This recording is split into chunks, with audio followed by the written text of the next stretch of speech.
विश्वशम्भुवम् विश्वन्नारायणं देवमक्षरं परमं प्रभुं विश्वतः परमं नित्यं विश्वन्नारायणगुं हरिम् विश्वमेवेदं पुरुषस्तद्विश्वमुपजीवति पतिं विश्वस्यात्मेश्वरगुं शाश्वतगुं शिवमच्युतं नारायणं महाज्ञेयं विश्वात्मानं परायणं नारायण परं ब्रह्म तत्त्वन्नारायणः परः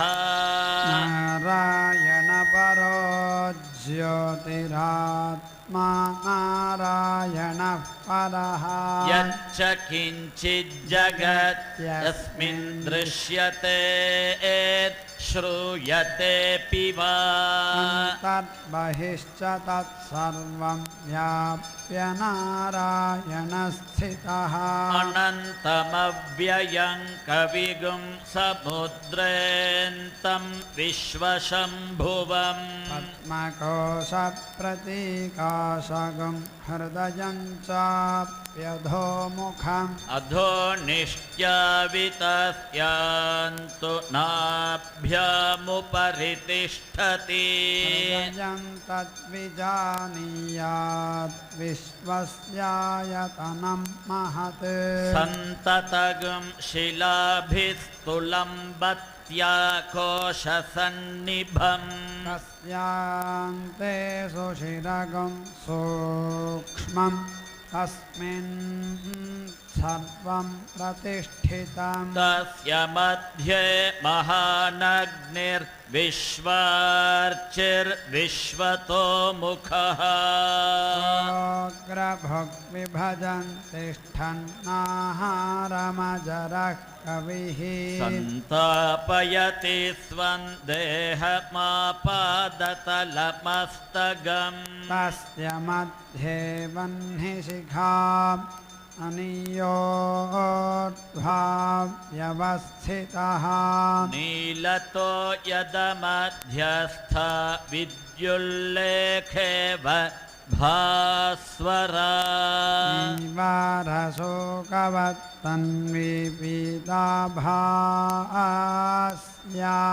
निवारशोकवत्तन्विपीताभास्यात्तनोपमा तस्य शिखाया मध्ये परमात्मा व्यवस्थितः ब्रह्मा शिवस्येन्द्रः सोऽक्षरः परमस्वराट् ऋतगुं सत्यं परं ब्रह्म पुरुषं कृष्णपिङ्गलम् ऊर्ध्वरेतं विरूपाक्षं विश्वरूपाय वै नमः ॐ नारायणाय विद्महे वासुदेवाय धीमहि तन्नो विष्णुः प्रचोदयात् ॐ नारायणाय विद्महे वासुदेवाय धीमहि तन्नो विष्णुः प्रचोदयात् विष्णोर्नुकं वीर्याणि प्रवोचं यः पार्थिवाणि विममे रजागुंसि यो अस्कभायदुत्तरगं सधस्थं विचक्रमाणस्त्रेधोरुगायो विष्णोरराटमसि विष्णोः पृष्ठमसि विष्णोस्यप्त्रेस्थो विष्णो स्यूरसि विष्णोर्ध्रुवमसि वैष्णवमसि विष्णवे त्वा तस्य प्रियमभिपाथो अस्या नरो यत्र देवयवो मदन्ति क्रमस्य स हि बन्धुरिच्छा विष्णोः पदे परमे मध्व उत्सः विष्णुस्तवते वीर्याय मृगो न भीमः कुचरो गिरिष्ठाः यस्योर्षत्रिषु विक्रमणेषु अधिक्षियन्ति भुवनानि विश्वा ततो मात्रया तनुवा वृधाना न ते महित्वमन्वश्नुवन्ति उभेते विद्मरजसि पृथिव्या विष्णो देवत्वम् परमस्य वित्से चक्रमे पृथिवीमेष एता क्षेत्राय विष्णुर्मनुषे दशस्यन् ध्रुवासो अस्य कीरयोचनासः उरुक्षितिगं सुजनिमाचकार देवः पृथिवीमेष एता विचक्रमे शतर्चसं महित्वा प्रविष्णुरस्तु तव सस्तवीयान् त्वेषगुह्यस्य स्थविरस्य नाम अतो देवा अवन्तु नो यतो विष्णुर्विचक्रमे पृथिव्या सप्तधामभिः इदं विष्णुर्विचक्रमे त्रेधा निदधे पदम् समूढमस्य पागुं सुरे त्रीणि पदा विचक्रमे विष्णुर्गोपा अदाभ्यः ततो धर्माणि धारयन् विष्णोः कर्माणि पश्यत यतो रतानि पस्पशे इन्द्रस्य युज्यः सखा विष्णो परमं पदगं सदा पश्यन्ति सूरयः दिवि चक्षुराततम् तद्विप्रासो विपन्यवो जागर्वागं सस्वमिन्धते विष्णोर्यत्परमं पदम् सत्पिपासामलाञ्ज्येष्ठामलक्ष्मी नाशयाम्यहम् अभूतिमसमृद्धिं च सर्वान् निर्णुद मे गृहात् गन्धद्वारान्धुराधर्षां नित्यपुष्टाङ्करीषिणी ईश्वरीगं सर्वभूतानां तामिहोपह्वये श्रियम् मनसः काममाकोदिं वाचः सत्यमसीमहि पशूनां रूपमन्नस्य महि श्रीश्रयतां यशः कर्दमेन प्रजा भूता मयि सम्भव कर्दमा श्रियं वासय मे कुले मातरं पद्ममालिनी आपसृजन्तु स्निग्धानि चिक्लितवस मे गृहे निच देवीं मातरं श्रियं वासय मे कुले आर्द्रां यकरिणीं यष्टिं पिङ्गलां पद्ममालिनीं चन्द्रां हिरण्मयीं लक्ष्मीं जातवेदो महावः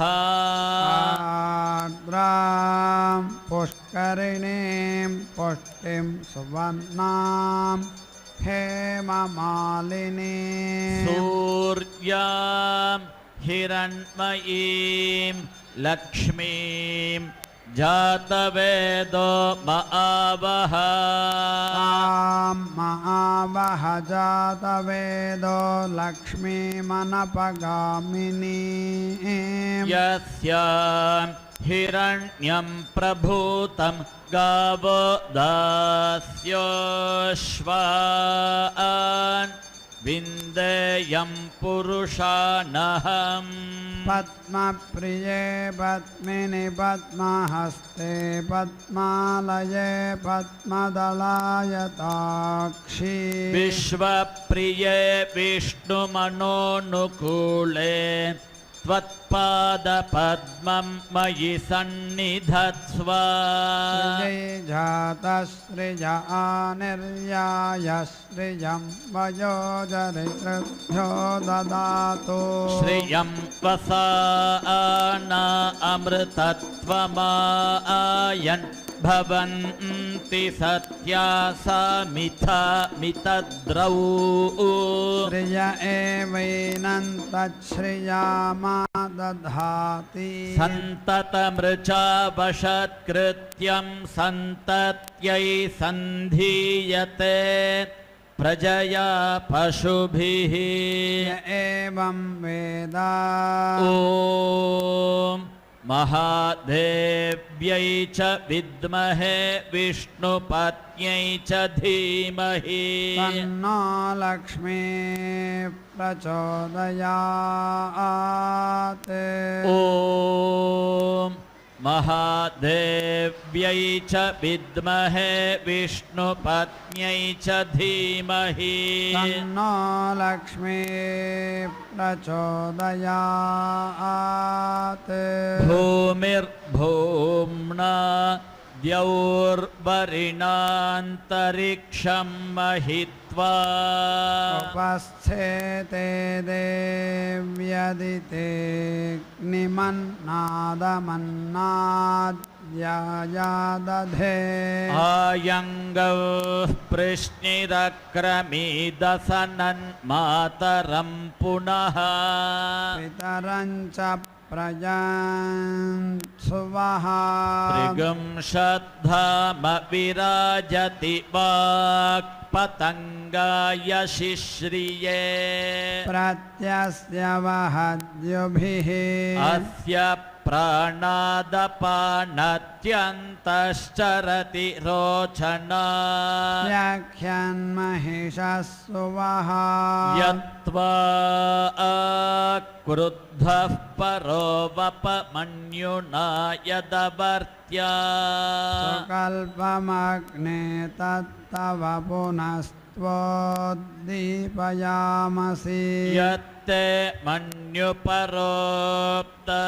पृथिवीमनुदध्वसे आदित्या विश्वे तद्देवावसवश्च समाभरन् मेदिनी देवी वसुन्धरास्या द्वसुधा देवी वासवी ब्रह्मवर्चसः पितॄणां श्रोत्रं चक्षुर्मनः देवी हिरण्यगर्भिणी देवी प्रसोदरी सदने सत्यायने सीदा समुद्रवती सावित्री हनो देवी मह्यकी महोधरणी महोऽप्यधिष्ठा शृङ्गे शृङ्गे यज्ञे यज्ञे विभीषणी इन्द्रपत्नी व्यापिनी सुरसित इह वायुमती जलशयनी सृजन्धाराया सत्यन्धो परिमेदिनी सोपरिधत्तङ्गाया विष्णुपत्नीं महीं देवीं माधवीं माधवप्रिया लक्ष्मीं प्रियसखीं देवीं नमाम्यच्युतवल्लभा धनुर्धरायै विद्महे सर्वसिद्ध्यै च धीमहि तन्नो धरा प्रचोदयात् धनुर्धरायै विद्महे सर्वसिद्ध्यै च धीमहि तन्नो धरा प्रचोदयात् शृण्वन्ति श्रोणाममृतस्य गोपाः पुण्यामस्य उपशृणोमि वाचम् महीं देवीं विष्णुपत्नीमजोर्या प्रतीचीमे नागं हविषा यजामः त्रेधा विष्णुरुगायो विचक्रमे महीन् दिवं पृथिवीमन्तरिक्षम् तच्छ्रोणैति श्रव इच्छमाना पुण्यग्श्लोकं यजमानाय कृण्वति तृणाहि कृतवती सवितराधिपत्यैः पयस्वति रन्तिराशानो अस्तु ध्रुवदिशां विष्णुपत्न्यघोरास्येषाना सहसोजा मनोता बृहस्पतिर्मातरिष्वोत वायुः सन्धुवाना वाता अभिनो गृह्णन्तु विष्टम्भो दिवो धरुणः पृथिव्या अस्येषाना जगतो विष्णुपत्नी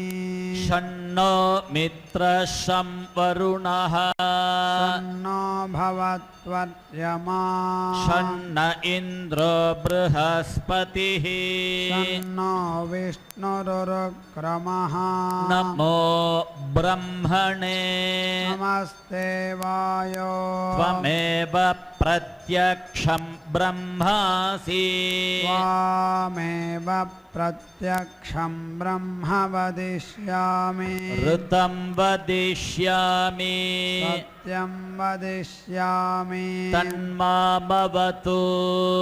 तद्वक्तारमवतु अवतु माम् अवतु वक्तारम् ॐ शान्ति शान्ति शान्तिः शन्नो मित्रः शं वरुणः शन्नो भवत्वर्यमा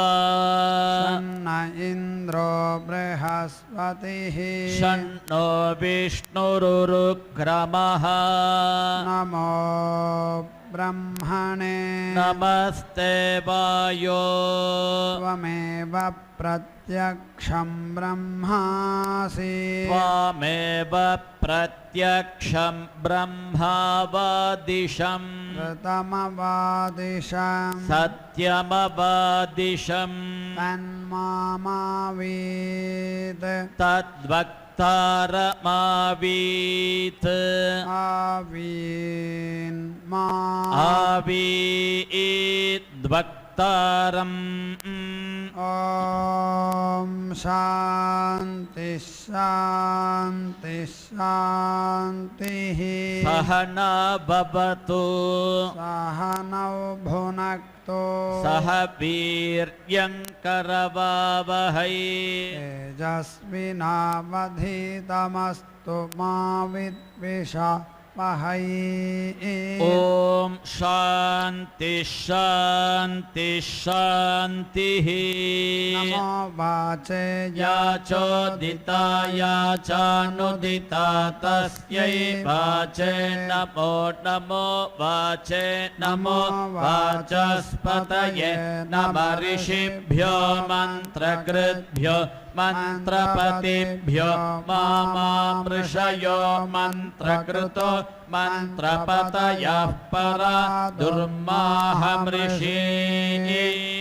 मन्त्रकृतो मन्त्रपतीन् परादा वैश्वदेवीं वाचमुद्यासगं शिवामदस्तां जुष्टां देवेभ्य शर्म मे द्यौ शर्म पृथिवी शर्म विश्वमिदं जगत् शर्म चन्द्रश्च सूर्यश्च शर्म ब्रह्म प्रजापति भूतं वदिष्ये भुवनं वदिष्ये तेजो वदिष्ये यशो वदिष्ये तपो वदिष्ये ब्रह्म वदिष्ये सत्यं वदिष्ये तस्मात् अहमिदमुपस्तरणमुपस्तृणमुपस्तरणं मे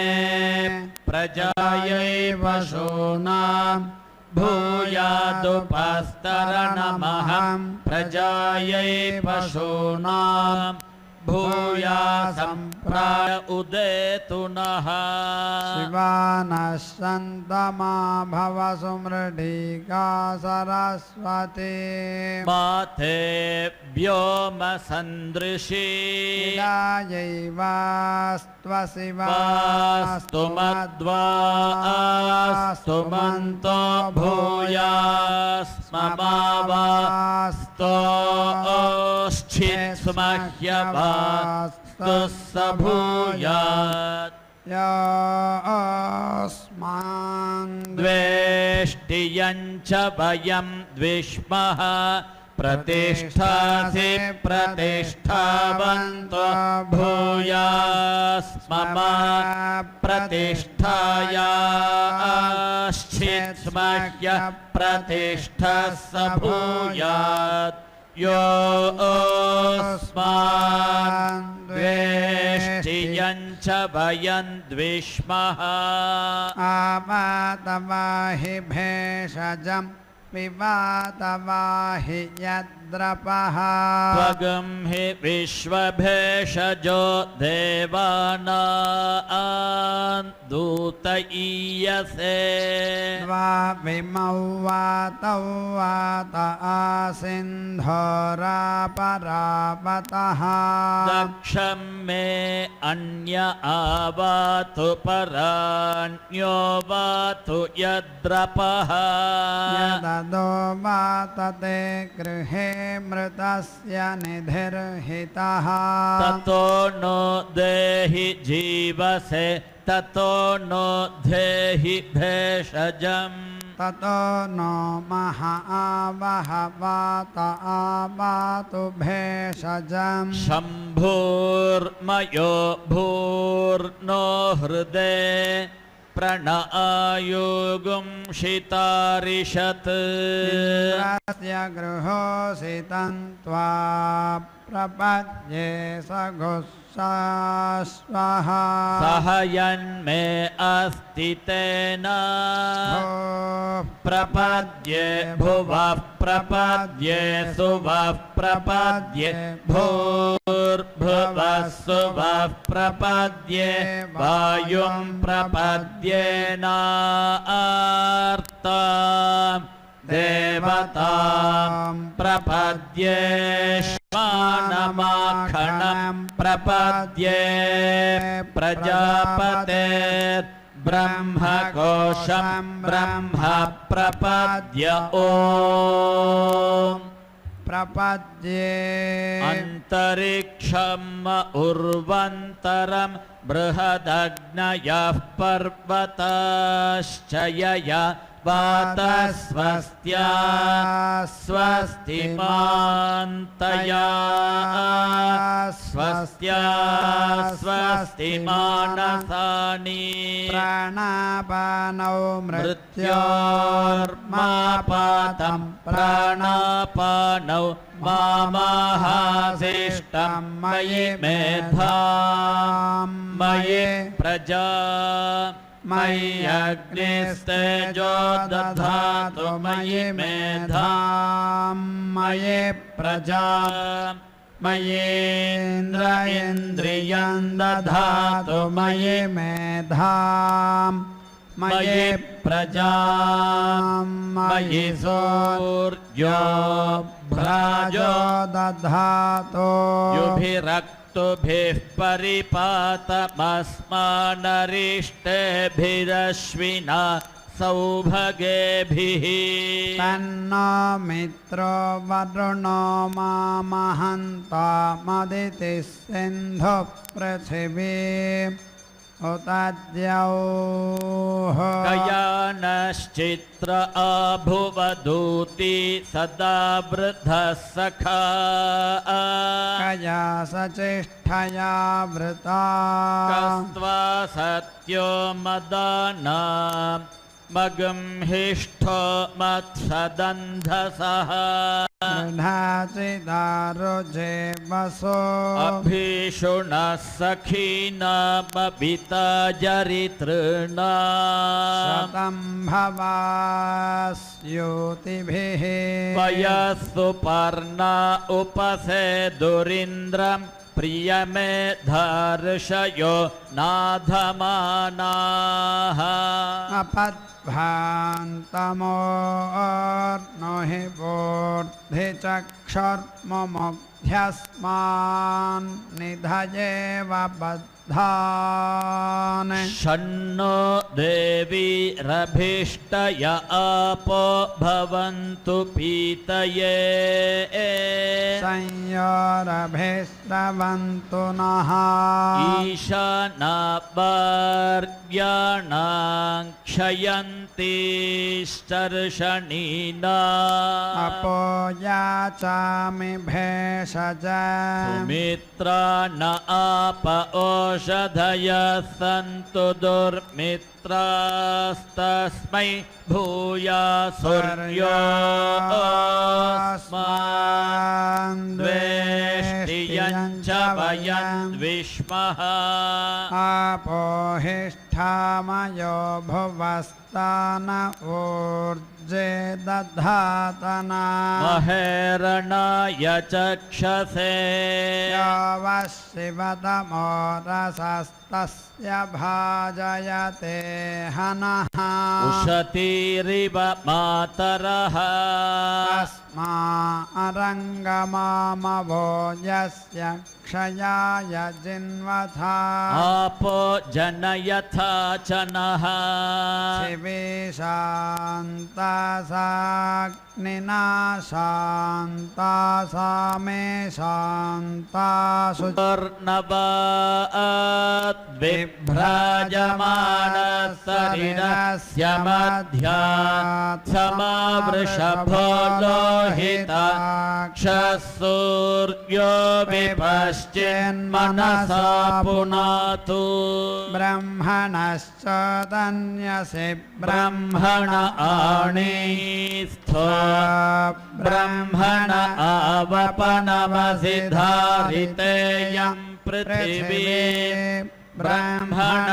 महीधारितमेनेन महदन्तरिक्षं दिवं दाधार पृथिवीगम् सदेवा यदहं वेद तदहं धारयामि मामद्वेदोऽधिविस्रसते मेधामणिषेमा विशतागं समीची भूतस्य भव्यस्यावरुध्यै सर्वमायुरयाणि सर्वमायुरयाणि अभिर्गेर्भिर्यदतो नवो नमाप्यायय हरिवो वर्धमानः यदा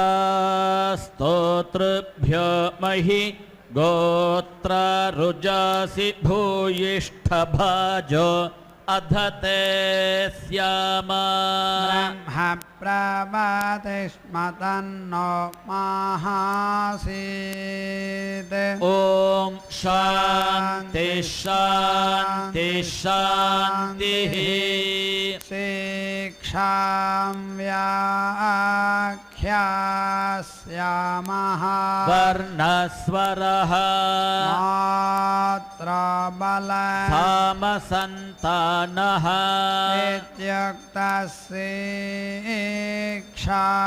इत्युक्तशिक्षाध्यायः सह नौ यशः सहनौ ब्रह्मवर्चसा अथातः सगंहिताय उपनिषदं व्याख्यास्यामः पञ्चस्वधिकरणेषु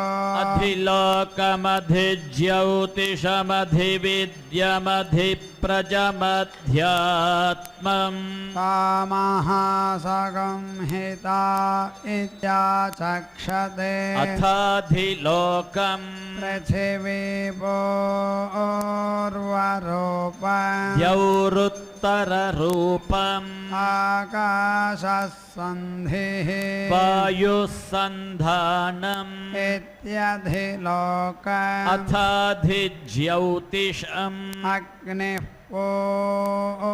पूर्वरूपम् आदित्य उत्तररूपम् आपसन्धिः वैद्युतसन्धानम् इत्यधिज्योतिषम् अथाधिविद्यम् आचार्यः पूर्वरूपम् अन्ते वास्युत्तररूपम् विद्यासन्धिः प्रवचनगं सन्धानम् इत्यधिविद्यम् अथाधिप्रजम् माता पूर्वरूपम् पितोत्तररूपम् प्रजासन्धिः प्रजननगं सन्धानम् इत्यधिप्रजम् अथाध्यात्मम् अधराहनुः पूर्वरूपम् उत्तराहनुरुत्तररूपम् वाक्सन्धिः जिह्वासन्धानम्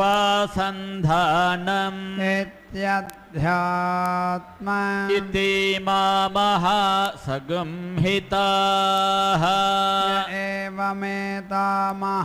एवमेतामहासंहिता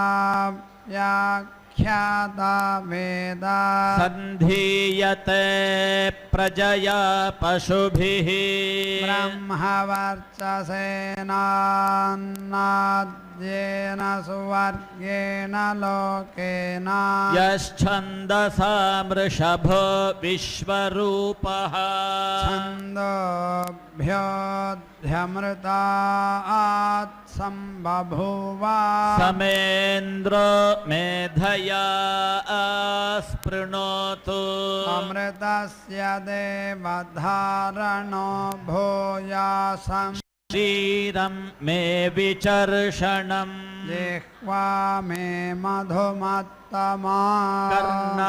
कर्णाभ्यां भूरि विश्रुवम् ब्रह्मणः कोशोऽसि मेधया पिहितः श्रुतं मे गोपाय आवहन्ति वितन्वाना कुर्बाणाचीरमात्मनः वासागंसि मम गावश्च अन्नपाने च सर्वदा ततो मे श्रियमावह लोमशा पशुभिः सह स्वाहा आमायन्तु ब्रह्मचारिणः स्वाहा यशो जने सा निस्वाहा श्रेयान् वस्य सोऽसानि स्वाहा तन्त्वा भगप्रविशानि स्वाहा मा भग प्रविश स्वाहा तस्मिन् सहस्रशाखे మేడం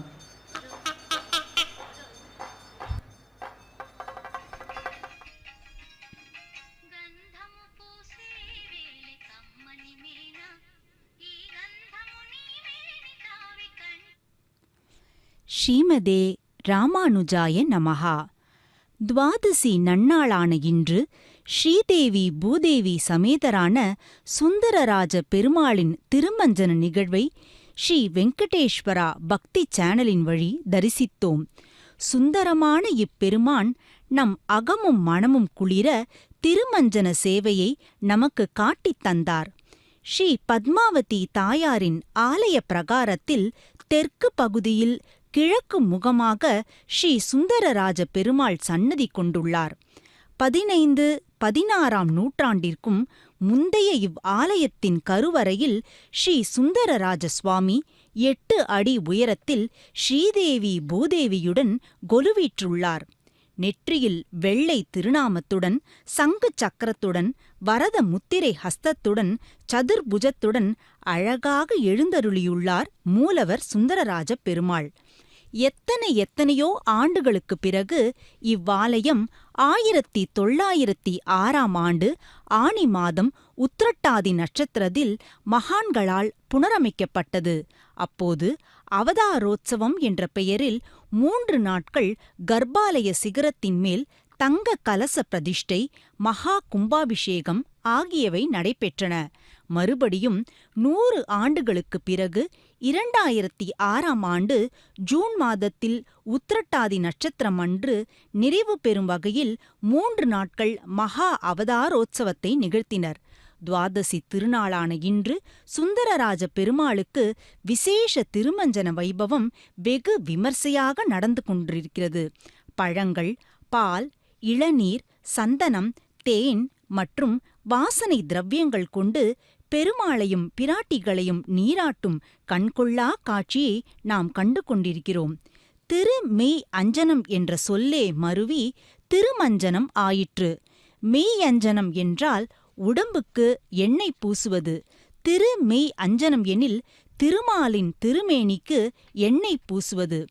குங்குமம் அப்பி குளிர்சாந்தம் மட்டித்து மங்கள வீதி வலம் செய்து மணநீர் அங்கவனோடு முடன் சென்று அங்கானை மேல் மஞ்சனமாட்ட கணா கண்டேன் தோழினான் என்றாளே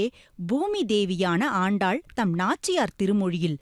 குங்குமம் குழம்பை உடம்பெல்லாம் பூசி குளிர்ந்த சந்தனத்தை கணக்க தடவி யானையின் மேல் அக்கண்ணபிரானோடு கூடியிருந்து திருமணம் காரணமாக அலங்கரிக்கப்பட்டுள்ள வீதியில் வலமாக வந்து வாசம் நிறைந்த ஜலத்தினால் எங்கள் இருவரையும் திருமஞ்சனம் பண்ணுவதாக நான் கணா கண்டேன் என்று சொன்ன பூதேவி இதோ இன்று சுந்தரராஜ பெருமாளோடு அழகாய் திருமஞ்சனம் கண்டருளும் காட்சியை நாம் கண்டோம்.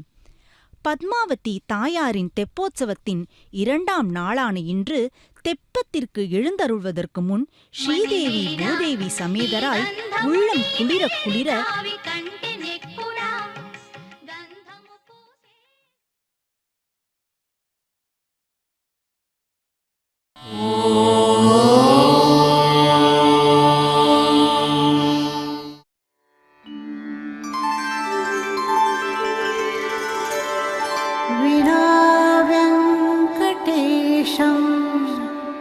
ननाथो ननाथः सदा वेङ्कटेशं स्मरामि स्मरामि. हरे वेङ्कटेश प्रसीद प्रसीद.